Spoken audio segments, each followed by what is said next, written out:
Fighting fires from the air, we dig into efforts to coordinate those types of responses after that deadly weekend helicopter crash.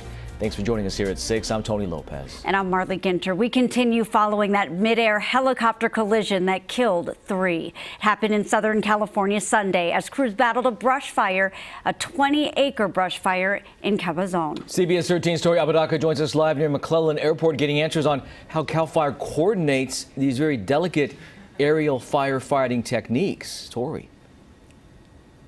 That's right. You can see behind me at this air attack base some of those CAL FIRE planes. Now, the 2 that were involved in this deadly crash were actually helicopters. And as you can imagine, it takes a lot of coordination to be able to attack flames on the ground from the air.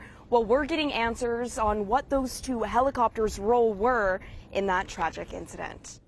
The flags at the state capitol flying half-staff Tuesday after a deadly mid-air collision between a CAL FIRE Bell helicopter and a Sikorsky Sky Crane while attacking a brush fire in Riverside County Sunday. They sacrificed what they did. The 3 victims who were inside the Bell helicopter identified as contract pilot Tony Sousa and 2 CAL FIRE veterans, Captain Tim Rodriguez and Assistant Chief Josh Bischoff. We'll examine the airframe, the engine. CAL FIRE Battalion Chief of Communications, Isaac Sanchez, says every air attack operation has what's called an Air Tactical Group supervisor. Their primary role is to coordinate all aircraft in a safe manner. But when multiple aircrafts are called in, another layer of leadership is needed. What can happen is we can bring in a helicopter coordinator. So what role was the Bell helicopter that crashed serving in the firefight? The answer, a helicopter coordinator.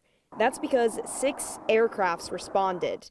The helicopter coordinator's role? To coordinate with helicopters so that the air tactical group supervisor has their attention on the overall big picture of the incident. The Bell was communicating with the Sky Crane, telling it where to drop the more than 2,000 gallons of water it can hold at once. It's a tremendous loss to our fire department family, but also a tremendous loss to those family members. President Joe Biden saying this tragedy, just another example of firefighters' incredible bravery. Definitely just a tragic incident with what happened there. The National Transportation Safety Board is still investigating with other agencies why those 2 helicopters did collide midair.